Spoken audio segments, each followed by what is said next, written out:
Salam dan bahagia Bapak dan Ibu guru dimanapun berada.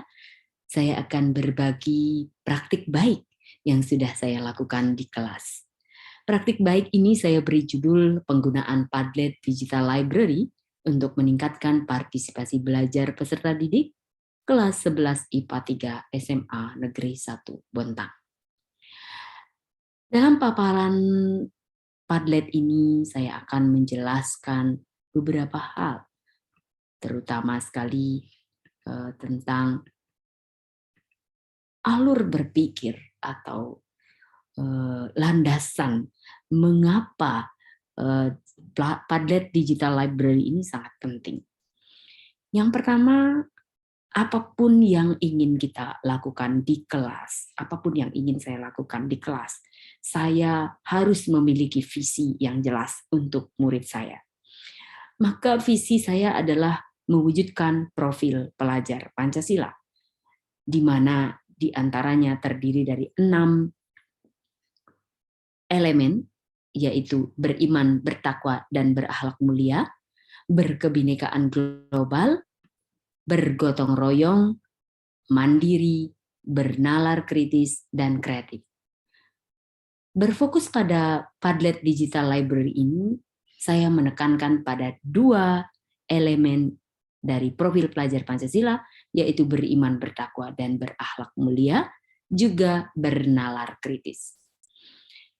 Sebagaimana hal-hal yang saya lakukan itu harus mampu menumbuhkan karakter bernalar kritis ini.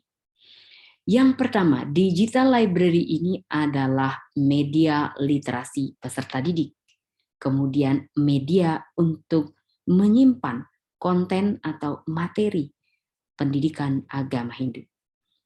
Di dalam Padlet ini juga digunakan sebagai media untuk menyimpan, mencatat refleksi-refleksi pembelajaran, dan tentu saja untuk mencatat karya siswa. Inilah gambaran besar dari sebuah pohon profil pelajar Pancasila. Apabila kita menginginkan daun-daun yang hijau, maka kita harus memastikan akarnya tumbuh kuat dan sehat. Kita harus menyirami akarnya. Akar inilah konten atau materi pelajaran, program literasi, kemudian digital library, refleksi yang dilakukan siswa, dan karya-karya siswa itulah yang menjadi aktivitas sehingga menumbuhkan karakter profil pelajar Pancasila. Inilah gambaran besar dari praktek baik yang coba saya laksanakan. Kemudian tujuan ataupun target dari best practice atau praktik baik ini adalah yang pertama, menumbuhkan literasi. Yang kedua, meningkatkan pemahaman terhadap konten. Yang ketiga, yaitu meningkatkan keterampilan penggunaan digital library. Yang keempat adalah partisipasi siswa, meningkatkan partisipasi peserta didik dalam belajar. Yang kelima adalah pembelajaran berbasis aktivitas. Dan yang keenam, tentunya mewujudkan profil pelajar Pancasila. Alur dari best practice saya ini dimulai dari menemukan problem dalam pembelajaran. Kemudian yang kedua, memiliki inisiatif dan plan, kemudian merancang implementasi, dan melaksanakan refleksi juga tindak lanjut. Yang pertama, sebelum kepada apa problemnya, sehingga muncul best practice ini, saya akan menyajikan timelines dari best practice ini. Pada bulan Juli-Desember 2021, lebih tepatnya pada masa semester 1 tahun 2021-2022 itu, anak-anak atau peserta didik saya mengeluh bahwa pada pembelajaran saya, pendidikan agama Hindu itu tidak atau keterbatasan materi ajar atau konten. Sehingga itu merupakan sebuah masalah bagi saya yang memerlukan upaya-upaya perbaikan. Sehingga pada bulan Januari 2022 saya menginisiatif atau memiliki inisiatif dan rencana untuk membuat karya inovatif yang dapat membantu permasalahan ini. Kemudian pada bulan Februari, April sampai Mei 2022 adalah tahap implementasi, dan pada bulan Juli Agustus kemudian saya membuat refleksi dan rencana tindak lanjut. Pada waktu itu, pada tahun 2021 itu, kondisi awal itu peserta didik saya sangat sulit diminta untuk membuka kamera di kelas-kelas online, di mana mereka menutup kameranya, si no comment, pasif, dipanggil tidak menjawab. Itu adalah kesulitan-kesulitan dalam proses pembelajaran. Kemudian kondisi lain juga terdapat keluhan yang disampaikan secara langsung oleh peserta didik saya, bahwa peserta didik mengalami kesulitan menemukan referensi yang lebih variatif terkait dengan materi pembelajaran. Sehingga suatu konsep yang ada dalam buku teks itu cukup memerlukan referensi lain, sehingga memiliki kedalaman pemahaman. Dari keluhan-keluhan itulah inisiatif yang saya temukan, saya ingin membuat digital library dari Padlet.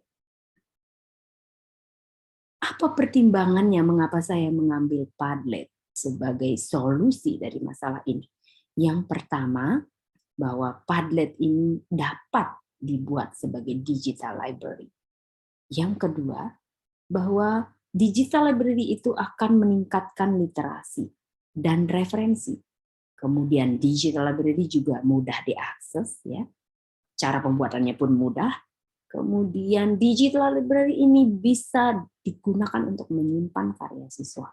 Dan tentunya kita bisa menyimpan refleksi peserta didik. Apa keistimewaan Padlet sehingga saya harus memilih Padlet dalam pemilihan best practice ini?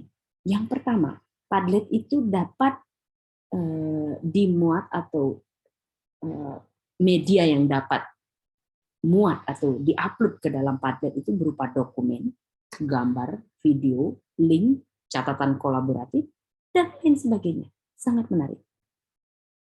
Untuk itu mari kita melihat tahap desainnya. Tentu kita akan menuju kepada web browser kita, yaitu mengetik www.padlet.com. Kemudian dari sana kita akan menemukan linknya. Setelah itu kita mencoba untuk sign up. Setelah itu login.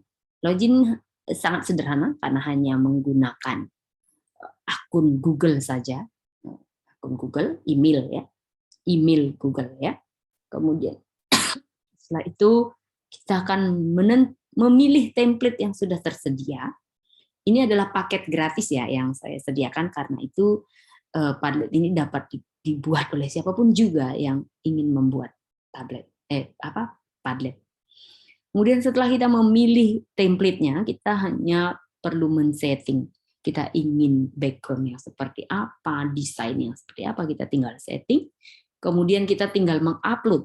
Adapun yang kita upload itu berupa dokumen PDF, dokumen Word, kemudian PowerPoint, Excel, apapun juga dokumen. Sepanjang itu dokumen bisa diupload. Kemudian gambar apapun juga, video, link YouTube, link Google Drive atau apapun juga, itu bisa diupload. Dan kemudian setelah itu kita share ke peserta didik untuk dimanfaatkan. Ini adalah contohnya digital library yang ada. Sangat sederhana sekali karena digital library ini, Padlet digital library, hanya seperti sebuah papan tulis. Kalau kita bayangkan di dunia fisik itu ada papan tulis, di papan tulis itu kita tinggal nempelin semacam post-it, meletakkannya. Jadi Padlet ini semacam rak buku begitu ya. Rak buku, kita bisa meletakkan berbagai hal di dalam rak itu yang terkait dengan pembelajaran. Halo semuanya, perkenalkan nama aku Iputu Bandung Sugata. Aku dari 11 IPA 3 dan merupakan murid dari SMA Negeri 1 Montang. Jadi pada kesempatan kali ini aku akan sedikit mereview mengenai digital library ini.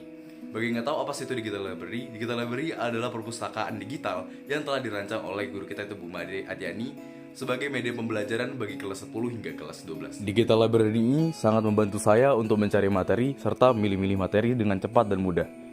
Selain mudah diakses, Digital Library ini sangat praktis, sehingga memudahkan siswa untuk mencari materi yang akan dipelajari. Saya pribadi sangat terbantu dengan adanya Digital Library ini, sehingga saya menghemat waktu untuk mencari materi yang akan saya pelajari di esok hari, maupun untuk mempersiapkan diri untuk menghadapi ulangan ke depannya. Sekian review dari saya, kurang lebihnya mohon maaf. Saya Putu Banu Sugata, mohon undur diri, dan terima kasih. Nama saya Ika Widyastuti, berasal dari Nusa Tenggara Barat. Saya adalah seorang guru agama Hindu yang mengajar di SDK Santo Antonius Cakra Negara. Padlet yang dibuat oleh Bu Made Atnyani berupa perpustakaan Digital Library itu sangat menginspirasi saya sebagai seorang guru. Kenapa itu menginspirasi saya? Karena di dalamnya itu tertata dengan rapi, terinci, dan sangat menarik. Isinya pun sangat sederhana, tapi padat. Materi yang paling berkesan buat saya adalah materi yoga dan Sanskerta. Jangan percaya begitu saja kepada saya, silahkan diklik dan dicoba. Selamat menikmati.